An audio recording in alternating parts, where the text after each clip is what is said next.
This is live from New Delhi. You're watching DT India's News Hour. I'm Sakal Bhatt, and DT India is India's voice to the world. Coming up in the next hour. India pushes for United Nations reforms at the Raisina Dialogue. External Affairs Minister Dr. Jaishankar says, and I quote, if G20 can expand, so can the P5, unquote.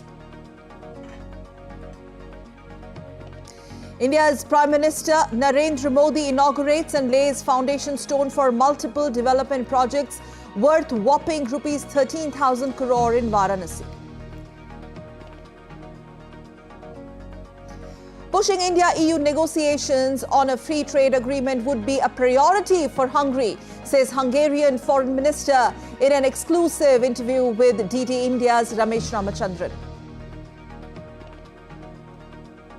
And Royal Palace ground of Bangkok marks the 26th-day exposition of Lord Buddha relics and his disciples, and also showcases colours of India-Thailand cultural tapestry.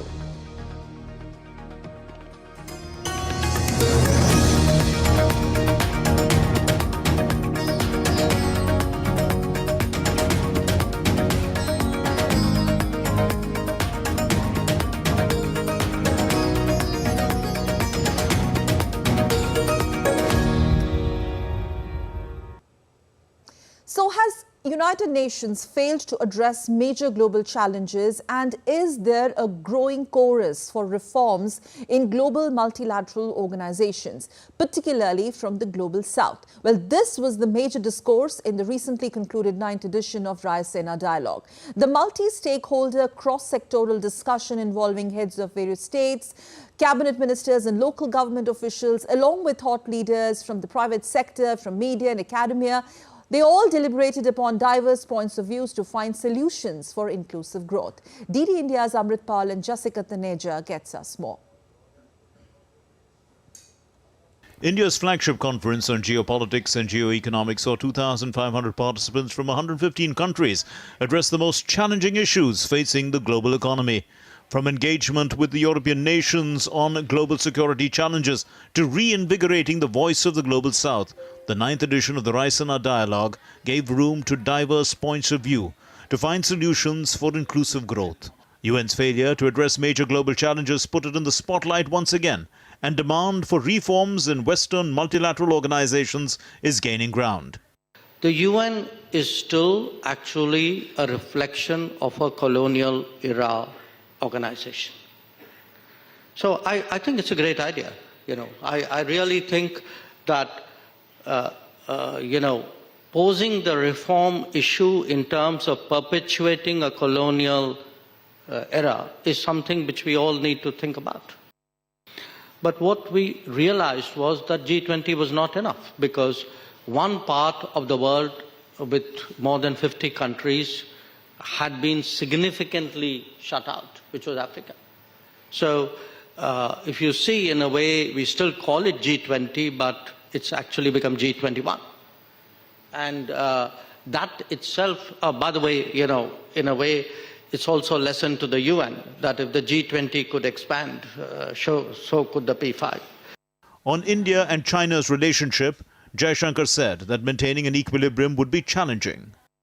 I think management, arriving at equilibriums, then maintaining those, refreshing those, is going to be one of the biggest challenges for both countries. The mind games which will be played would be, it's just between the two of us. There's nobody. The other 190 odd countries in the world don't exist in our relationship. Don't give another country, which is clearly a competitive country, a veto over our policy choices. India's External Affairs Minister also spoke on Russia issue. A lot of doors have been shut to Russia and the West. Russia is turning more to Asia or to parts of the world which are not West. It makes sense to give Russia multiple options. If we railroad Russia into a single option, then you are making it a kind of a self-fulfilling prophecy. With old structures on a path to revision, India is being seen as a co-creator and co-developer of technology.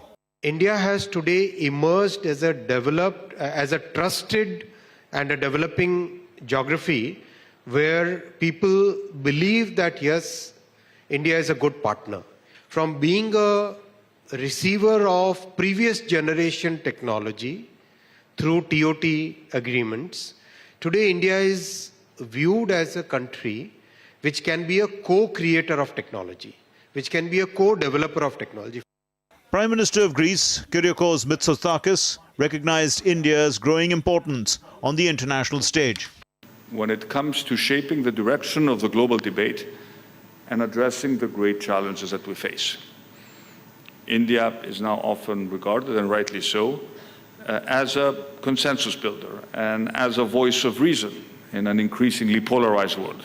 And by the way, Greece is supporting the reform of the Security Council of the United Nations in order for leading countries such as India to be represented at the highest table and in order for their voice to be heard. As India seeks to be a stabilizing power rather than a disruptive one, important issues like climate change and digital transformation shaped the multilateral themes. As the Raisina Dialogue came to an end on Friday, India's message to the world was clear, that it's ready to play the bridging role between various global divides of the North and the South, the East and the West.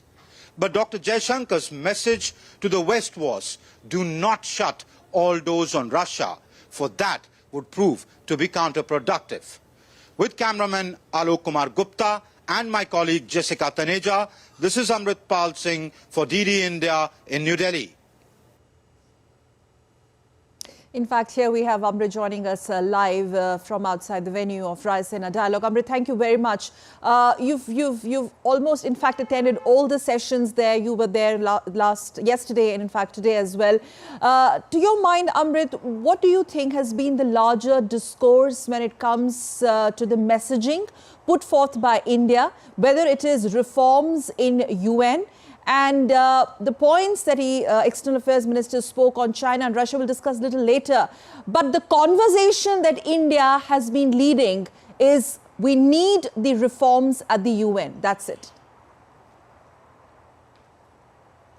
That's right. As you know, Raisina Dialogue is a flagship geopolitics, geoeconomics gathering that India organizes every year. This year at the Raisina Dialogue, they used the forum to underscore the need for urgent reforms. All 3 days, this was touched upon. Yesterday when the External Affairs Minister spoke, today when he spoke, he cited various examples and said that, how multilateralism has failed the world consistently. But that does not say that multilateralism is not needed. In fact, it is the need of the hour, but it has to be reformed. He was speaking yesterday saying that the UN started with 50 members. Today he said it reflects the realities of the colonial era, and if it can be expanded from 50 members to so many, so why can't 4 times if you've expanded, why can't you expand the Security Council? It does not reflect the realities of the present day. He said if G20 could be expanded and African Union could be brought in, BRICS could be expanded, why can't the United Nations, which is the by far the largest multilateral fora? And he said that if you do not do it, you will do it, that will happen at your own peril. He gave the example of smaller alliances being formed. So pushing for reformed multilateralism and the urgent need to expand the multilateral institutions, including the Security Council. Sakal. Yes, Amrit, and if you could just also elaborate on the line when Minister Jaishankar talks about the mind games that would be played, but then there cannot be reforms without consensus. On the mind games, he was talking about China. When he spoke about consensus, he said there is no consensus yet. How will you talk about the UN reforms? How will you affect the UN reforms? Though he underscored the urgent need for UN reforms, making it more broad-based and inclusive, but he said that if you go to the P5 and ask them, will you reform it? Why would they? He said it is anybody's guess. So therefore, the larger push has to come from outside, where at various fora like the Raisina Dialogue, like the G20, the world says that if the UN doesn't reform, it will become obsolete. And that is, he didn't use the word obsolete, but he was implying that, and he was saying that it has time and again failed. And therefore, he was making a strong case for reform. And in fact, on the question, he said, in fact, the other 4 powers of the P5 are at least amenable to that. And without naming China, right, he implied that it was that country which was blocking India's seat at the UN, at the permanent seat at the Security Council. In fact, the growing chorus amongst other country representatives, especially those representing the global south, and in fact just quoting the Greek Prime Minister when he categorically says that India's representation at the highest table, he was referring to the UNSC. If you could just give us a sense, other world leaders looking up to India. The consensus that emerged, of course, the Greek Prime Minister said that he supports India's candidature. He said that day before also when at the inaugural session where the Prime Minister was sitting, Prime Minister Modi was sitting, he said that Greece endorses India's candidature. And the other countries have echoed similar sentiments. The issue here, really, the consensus that emerged here was that yes, there needs to be reform. But there was no clear-cut roadmap because this wasn't perhaps the forum on how this reform should be effected. The other thing was that everybody seemed to repose faith that they look at India unbiasedly. Yes. And Dr. Jaishankar, right from the Munich Security Conference to Raisina Dialogue, has been at pains at saying that, we have always advocated the way where you don't take sides. Even on Russia, when he spoke today, he said, don't shut the door on them. Yes. Saying that the consensus was that India could emerge as a bridging power between the various divides that exist, and and that could throw up the answers to the global the challenges the world faces today. Sakal. All right. Thank you very much, Amritpal. We'll leave it there. Many thanks for joining us. Thank you. And still to come on DD India News Hour. Coming up next, let's take a look at what we have lined up for you. Netanyahu's post-war plan seeks to keep security control on Palestinian areas.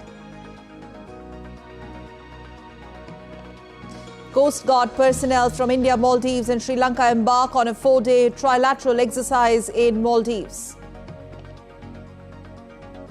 India-Thailand cultural tapestry on display in Royal Palace Ground in Thailand's Bangkok.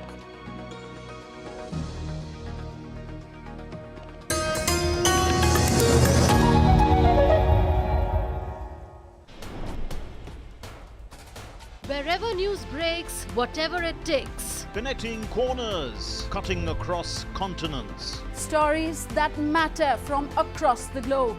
Accurate, authentic journalism that serves you right. From politics to glamour, from sports to world affairs, with a fusion of aesthetics and substance. Introducing news in a new avatar. Experience the world through a new lens. Stay tuned to DD India for an exciting journey beyond borders.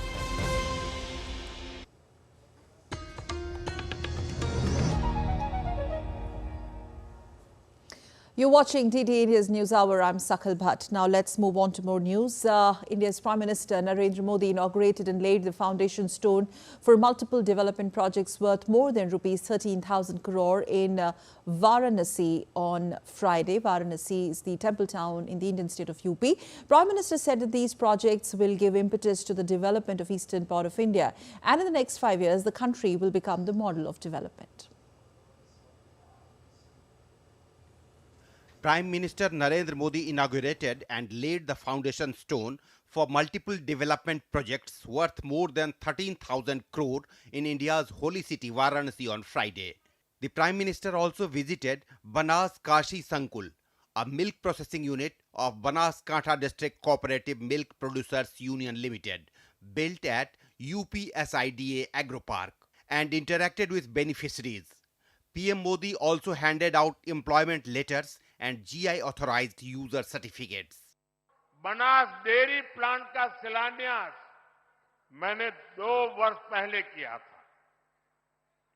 तब मैंने वाराणसी सहित पूर्वांचल के तमाम पशुपालकों को, गोपालकों को इस project को तेजी से पूरा करने की गारंटी दी थी। आज मोदी की गारंटी आपके सामने है और इसलिए तो लोग कहते हैं मोदी की गारंटी यानी गारंटी पूरा होने की guarantee. Prime Minister also participated in the prize distribution ceremony of Sansad Sanskrit Pratyogita at BHU in Varanasi.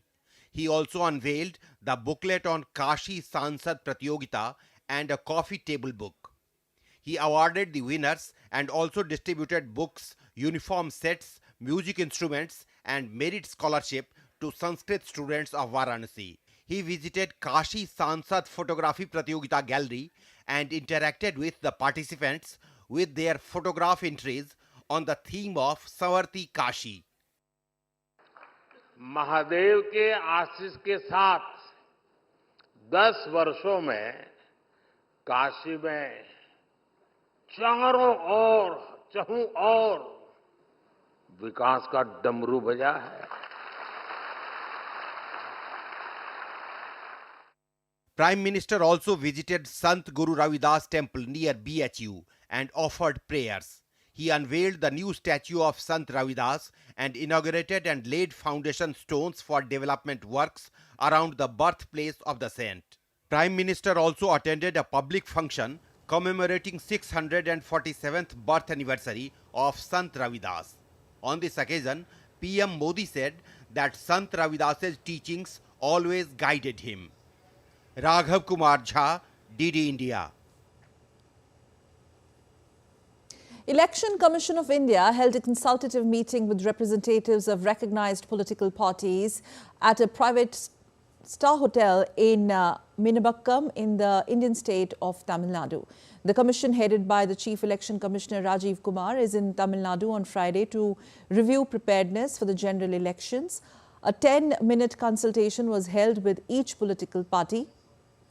BJP has requested for CCTV at every polling booth, while Tamil Nadu-based DMK party says it was against the VVPAT machines being used in the elections. Other parties also conveyed their request to the ECI regarding the upcoming 2024 Lok Sabha elections. India has become one of the most attractive destinations in the world for the foreign investment, as per the Lord Gary Grimstone, who's the chairman of the GEMCOR Capital Management. India is rapidly emerging as a preferred country for foreign investments in various sectors. These were the observations.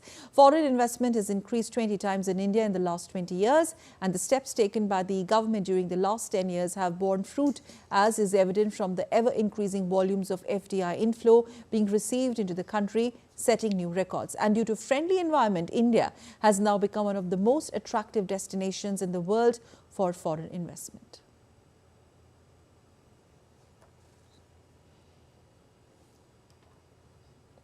Well, in a big preemptive move, Israeli Prime Minister Benjamin Netanyahu has pitched a day-after plan for Gaza, his first official proposal or a forward plan for when the war in the Hamas-run Palestinian territory ends. The document was to be presented to the members of Israel's Security Cabinet, as per which Israel would maintain security control over all land west of Jordan, the occupied West Bank as well as Gaza, the Gaza territories where the Palestinians want to create an independent state. Rabindra Chauhan gets us more. Netanyahu's first ever official post-war plan suggests Israel's position at a pivotal moment in the conflict, while negotiators are holding talks in Paris for a possible ceasefire agreement.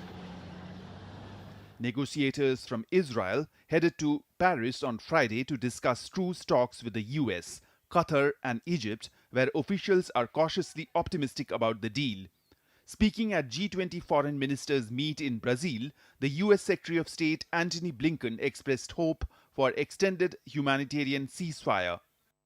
We're focused intensely on trying to get an agreement that results in the release of the remaining hostages and that produces an extended humanitarian ceasefire.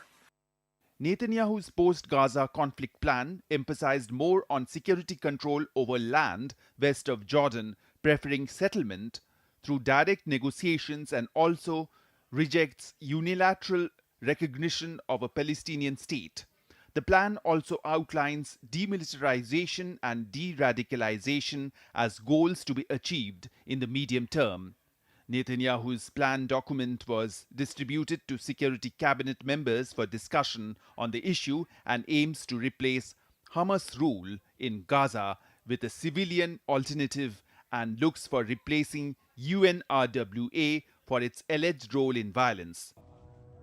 The solution to the Israel-Hamas conflict revived international calls for a two-state solution that has long been a core Western policy in the region, but little progress has been achieved so far. With Bureau Inputs, Rabindra Chauhan's report for DD India. Switching on to news coming in from Pakistan. In a desperate attempt to salvage its beleaguered economy, Pakistan has again turned to International Monetary Fund, seeking a fresh tranche of at least $6 billion loan to help the incoming government repay billions in debt due this year. Pakistan seeks to now negotiate an extended fund facility with the IMF, and it may be recalled that Pakistan averted a default last summer owing to short-term IMF bailout, and now a new government will have to negotiate a long-term arrangement to keep its economy stable. Amish of DD India gets us more in the report that follows. In a bid to alleviate the looming debt crisis, Pakistan's newly formed government is gearing up to secure a substantial loan from the International Monetary Fund. With the pending debt for the current year estimated at billions of dollars, the government is eyeing a loan of at least $6 billion from the IMF. Meanwhile, former Pakistan Prime Minister has urged IMF to call for an independent audit of the country's controversial national elections before it continues talks with Islamabad. As the country's major political parties have inked a formal agreement to form a coalition government, political pundits assert that both parties will be under immense pressure to deliver a tangible result in order to ensure their survival in the coalition. The political space has shrunk. The two parties need to deliver if they want to stay in power and if they want to survive as parties. They no longer represent an alternative to one another, and the army no longer represents an alternative to either of them or both of them. So the success is an imperative. Now, a lot of things can happen, of course, but this is the main factor that may push them into more efficiency. However, the sentiment among local residents remains skeptical, with many expressing a lack of hope in the coalition government comprised of former politicians wielding familiar power. It seems like a joke. These politicians have been ruling this country for the last 40 years. They are being imposed upon us once again. I don't think this government will last long. Today, the economy of this country is in shambles. They were in power. What did they do for the country?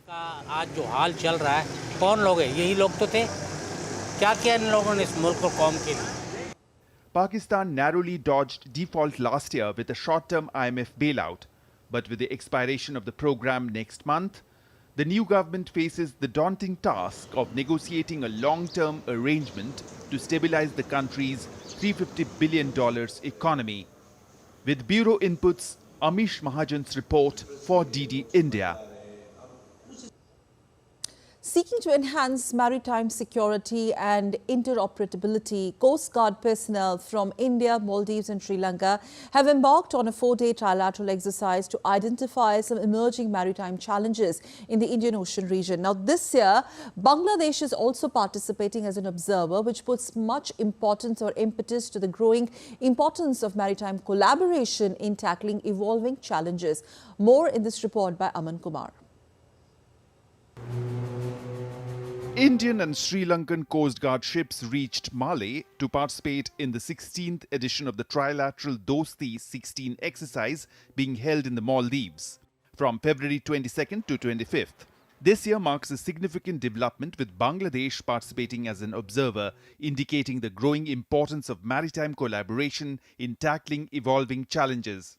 The Indian Coast Guard ships would participate in a series of activities and take part in a joint sea exercise with Sri Lanka Coast Guard and Maldives National Defence Force. The biennial event has Indian Coast Guard ships ICGS Samarth, ICGS Abhinav and ICG Dornier craft in Malé. At the same time, SLNS Samudra joined from the Sri Lankan naval side. The ICG ships during the visit would participate in a series of activities and take part in a joint sea exercise with the Sri Lanka Coast Guard and Maldives National Defence Force.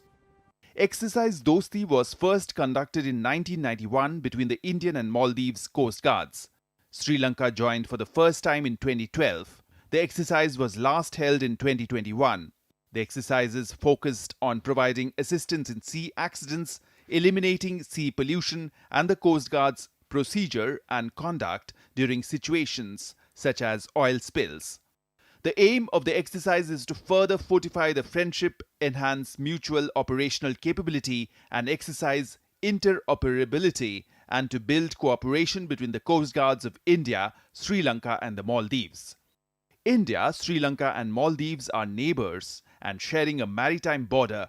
Relations have been friendly, and India continues to contribute to maintain security as well as providing financial aid to the island nation. India provided $4 billion emergency assistance during the peak of Sri Lanka's financial crisis in 2022. In May 2023, India extended a $1 billion credit line for Sri Lanka in 1 year. India and Maldives also shared a close relationship. Since 1988, defense and security has been the major area of cooperation between the two countries. India provides the largest number of training opportunities for the Maldivian National Defence Force, and in the last 10 years, India trained over 1,500 Maldivian National Defence Force. So the essence of exercise Dosti transcends mere military maneuvers, embodying mutual respect, understanding and shared objectives among the participating nations. According to media reports, a high-tech Chinese marine research ship on Thursday arrived near the Maldives after spending about a month in the Indian Ocean near the island nation. India has expressed concern about the movement of Xiang Yang Hong 03 vessel in the Indian Ocean waters and also prevailed on Sri Lanka to refuse permission for the ship to dock at Colombo port. Bureau Report, DD India. And now let's take a look at other stories making news around the world. Nvidia's shares surged to 16.4% at close, adding over $270 billion to its market value, the largest single-day gain in Wall Street history. It now ranks as the third most valuable US-listed company, surpassing Amazon and Alphabet. The Hautacam resort in southwest France saw the 20 skiing pistes devoid of snow this week. Boy jump rides and summer sledge activities have replaced skiing this winter. The local ski school is closed and ski rental shops are seeing fewer customers. France's Public Audit Office warned this month that most winter resorts of the country were likely to be affected by 2050. Test flights of the heavy lift drone are underway in Antarctica as scientists studying climate change look for better ways to collect data on the frozen continent. The unmanned aircraft called Wind Acer's Ultra UAV is part of a pilot program titled Protecting Environments with uncrewed aerial vehicle swarms aimed at demonstrating how advanced drone technology can be used to gather environmental data in Antarctica. Japan's Emperor Naruhito celebrates his 64th birthday at the Imperial Palace on Friday. Well-wishers visited the palace in Tokyo to celebrate Emperor's birthday. It was the first time this year for the general public to make a congratulatory visit to the palace. And still to come on DD India News Hour. Pushing India-EU negotiations on a free trade agreement would be a priority for Hungary, says Hungarian Foreign Minister. Russian drone hits a multi-story building in the central Ukraine city of Dnipro, injuring many. Firefighters search missing people in burnt building, at least 4 dead, 14 missing in Spain's Valencia.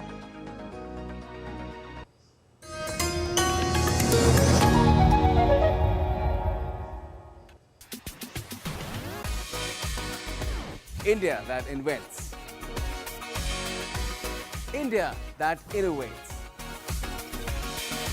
India that excites. India that invites. Land of possibilities. Teeming with opportunities.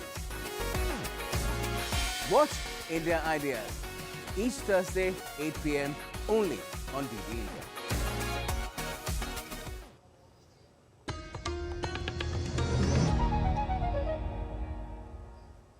You're watching DD India News Hour. I'm Sakal Bhatt. India has pushed for UN reforms at the Raisina Dialogue. Let's do a quick recap of the headlines. External Affairs Minister Dr. Jaishankar says if G20 can expand, so can the P5.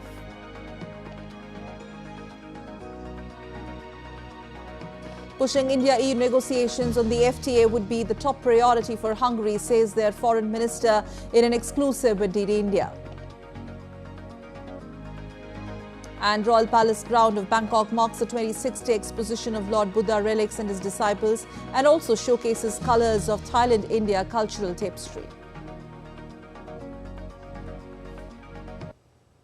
And now we are joined by Ambassador Anil Kumar Triguniath. He's the former senior diplomat joining us from National Capital to talk about the big takeaways as far as the points put forth by the India's External Affairs Minister at the recently concluded Raisina Dialogue is concerned. Sir, good evening and thank you very much for joining us. From reforms in the UN reforms, India leading that conversation, to its position on China and Russia. Overall, as in your understanding, what's the larger message that India has tried to, or the narrative that India has tried to set through this platform? Well, I think that, Sakal, that this Raisina Dialogue, which has now moved into the 10th edition, this was the 9th edition that got completed. And during this, one has seen that the theme was Chaturanga.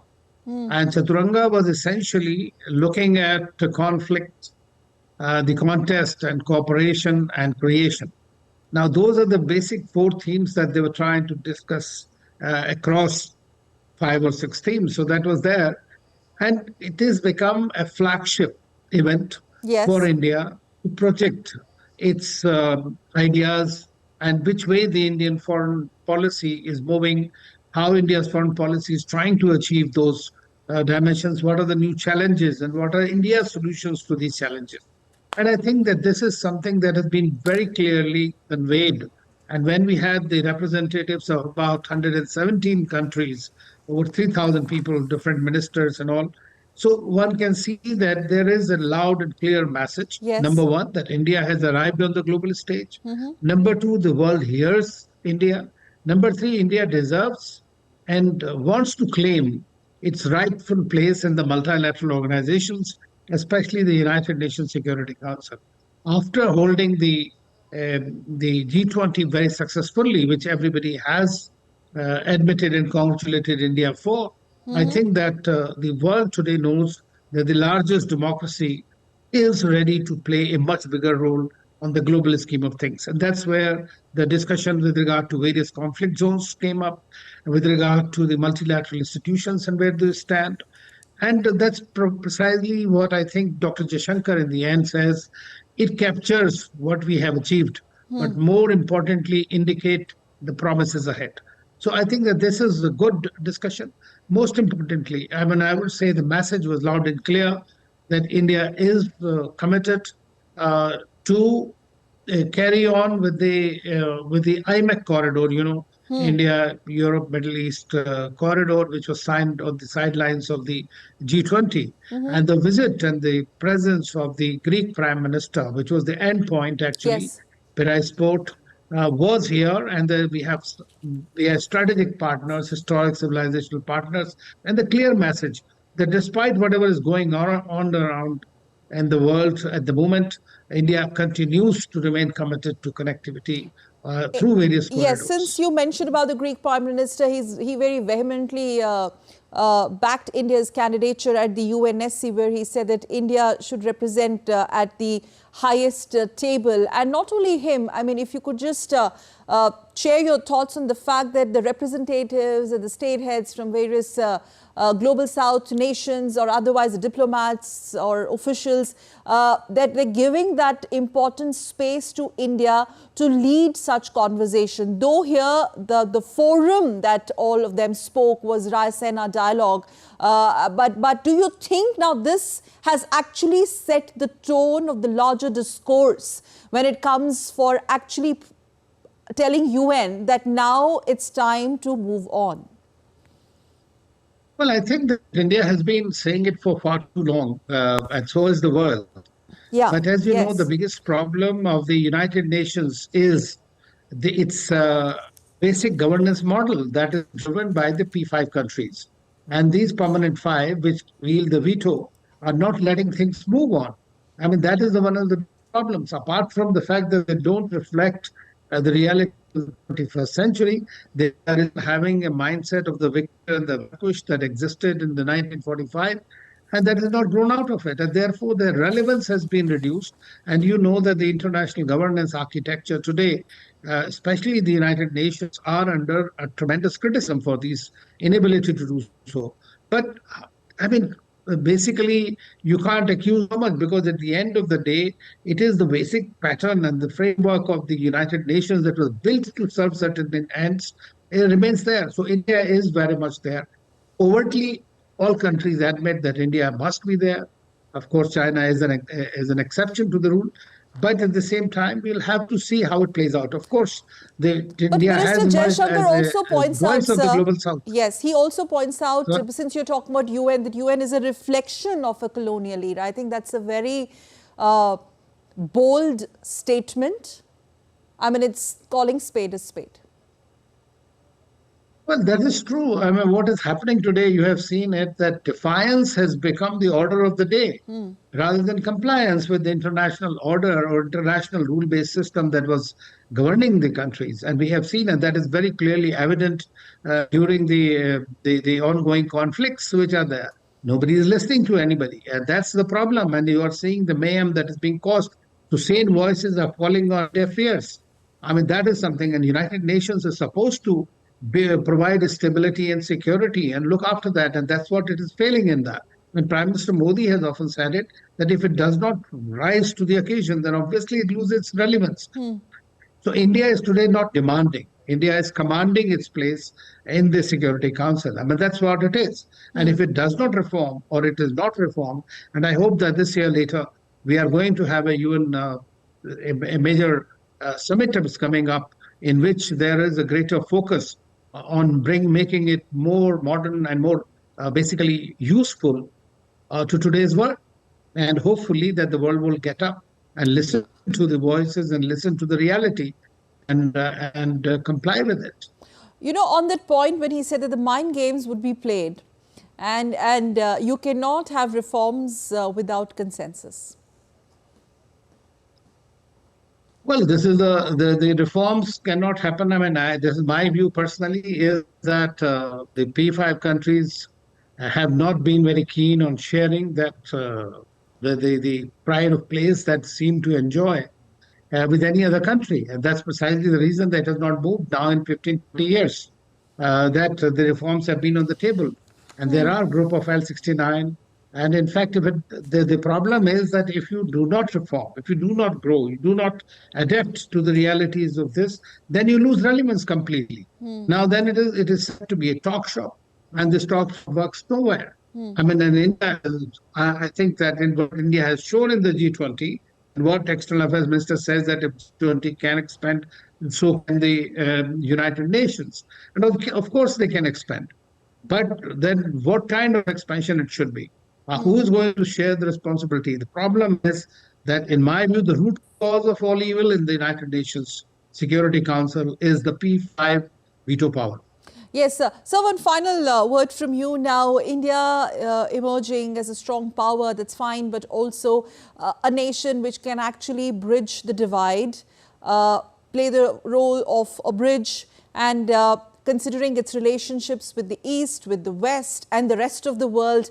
To your mind, the way today's session also concluded, and I'm sure you followed up on the other leaders also, so how do you see India's role, especially bridging the divide as far as there's a gap between global North and global South? There's a big gap. Well, I think that India perceives, yeah, you're right, Sakal. I mean, India does perceive itself and has shown it. Firstly, you see India's policy in the international discourse is that of, for example, Vasudhaiva Kutumbakam, what is one family? And the G20 motto was that. And it was not simply a statement. It was something that India had done before that and has always done. That's been the DNA. So that has been greatly acceptable and appreciated by most countries in the world. And therefore, the global South has thought that India is the voice. It's a benign power, and which is, of course, by all counts, it has become a major power today, which is reckoned with. And therefore, India's views count on the global stage. And we have seen this all through. Every single leader who came here was praising India, including the Prime Minister of Greece, what he says about India's even democracy, for that matter. And India's growth story is remarkable in these adverse times. Right, sir. And India's role as a bridge builder between East and West and North and South has been acknowledged. Right, so we'll leave it there. Many thanks, Ambassador Trikrinath. Always a pleasure, sir, talking to you. Thank you for joining us. And Hungary's Foreign Minister Peter Szijjártó held talks with India's External Affairs, Petroleum and Commerce Ministers in New Delhi this week. In an exclusive interview to DD India's Ramesh Ramachandran, the visiting minister praised India's position on global issues. We do share the approach when it comes to major dilemmas of global politics and global economy. We like this very rational voice of India. Hungary will take over the rotating presidency of the EU from 1st of July. Pushing the India-EU negotiations on the FTA would be accorded top priority for Hungary, the minister said. I'd like to build the external relationships of the European Union, including India. So therefore, in that half year, we will push for restarting the negotiations with India about the free trade agreement, to start negotiations with India about geographic indicators and protection of investments. And we have agreed today with Minister Jaishankar that we convene the session of the Trade and Technological Council between EU and India. The minister added that Prime Minister Viktor Orban of Hungary follows Prime Minister Narendra Modi's statements closely and hopes to meet him later this year. And now let's move on to the other stories. Next up is Russia-Ukraine war updates. Just a day after former Prime Minister of Russia, Dmitry Medvedev, hinted on taking on Kyiv, Russian drone hit a multi-story building in the central Ukraine city of Dnipro, leaving at least 10 injured. Ukraine State Emergency Service in Dniprovetsk region says the rescue operations were still underway as more people could be under the rubble. The latest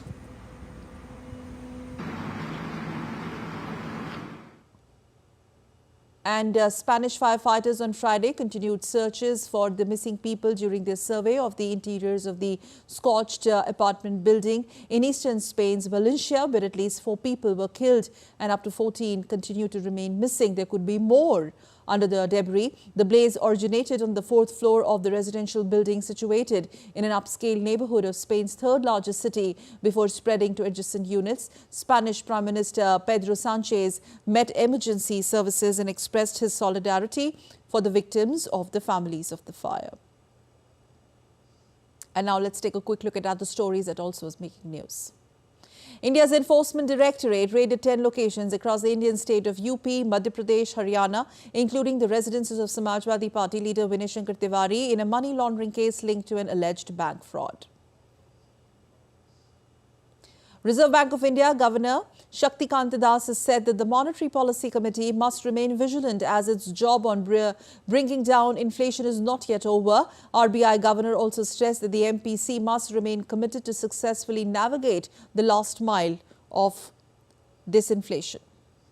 Indian Met Department or Meteorological Department has forecast rainfall with isolated thunderstorm activity likely over northeast and adjoining East India till Sunday. It says the isolated heavy rainfall and snowfall is also very likely over Arunachal Pradesh, Assam, Sikkim and Nagaland for the next 2 days. And a plasma analyzer payload on board the Aditya L1 has successfully detected the impact of coronal mass ejections, including those that occurred during February 10-11, 2024. And still to come on DD India News Hour. Coming up next, Rishabh Pant sets for return after injury will lead Delhi Capitals in upcoming IPL.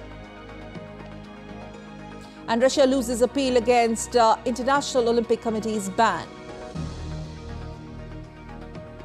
And in soccer, Liverpool's Mohamed Salah in doubt for League Cup final against Chelsea on Sunday.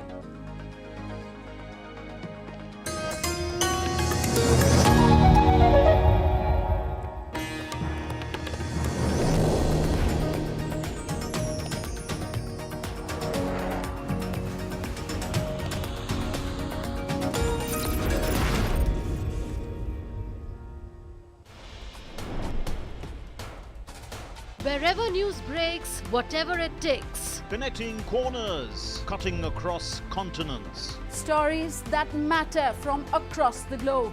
Accurate, authentic journalism that serves you right. From politics to glamour, from sports to world affairs, with a fusion of aesthetics and substance. Introducing news in a new avatar. Experience the world through a new lens. Stay tuned to DD India for an exciting journey beyond borders.